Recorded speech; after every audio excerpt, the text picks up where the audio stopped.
नमस्कार, माझं नाव रोशन पाठक आहे. मी ॲनिमल वेलफेअर फाउंडेशन पाल इथं ॲनिमल वेलफेअर ॲडवायझर यांच्या पोस्टवर कार्यरत आहे.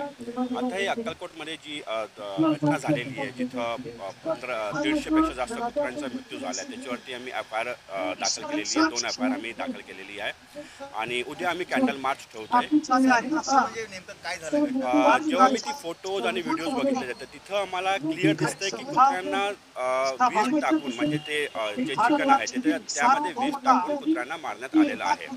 त्या व्हिडिओज आणि फोटोजमध्ये बघितलंय मी. कशासाठी मारलं? ओके, आता मोस्टली माझा जो आहे म्हणजे ज्याप्रमाणे मी बोललोय नगरपालिका बरोबर आणि बाकीच्या अथॉरिटी बरोबर, मला असं वाटतं की ह्याच्यामध्ये नगरपालिकाचंच काम आहे, कारण की इतक्या मोठ्या प्रमाणात एक साधा माणूस जे असेल तो मारू शकत नाही, कारण की त्याच्यानंतर मारल्यानंतर इतक्या मोठ्या प्रमाणात जी बॉडी आहे ती पण आम्हाला आतापर्यंत सापडलेली नाही आहे. खूप कमी बॉडी सापडली आहे ज्याचा आम्ही पोस्टमॉर्टमसाठी आम्ही पाठवलं. हे सगळ्या बॉडीचं काय केलंय?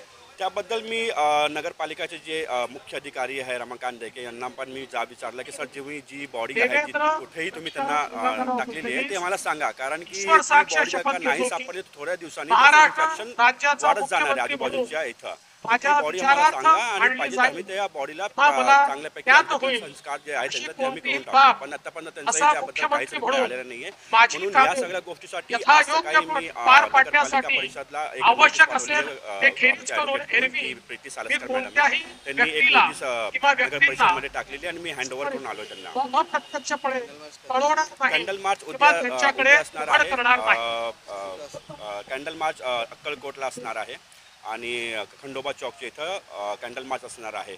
संध्याकाळी 4 ते 7चा आमचा टायमिंग आहे. याच्या अगोदर असं मोठं घटना कुठं घडलेलं? हो, ह्याच्या अगोदर ही म्हणजे हा जो प्रमाण आहे हा खूप जास्त आहे, पण ह्याच्या अगोदर जी घटना घडली होती ती मुंबईमध्ये कांदिवलीमध्ये घडली होती, जिथं 14 कुत्र्यांना मारून गोणीत टाकून फेकलं होतं. तिथं पण आम्ही त्याच पद्धतीने प्रॉपर ॲक्शन वगैरे आणि एफ-आय-आर वगैरे नोंदवली आहे.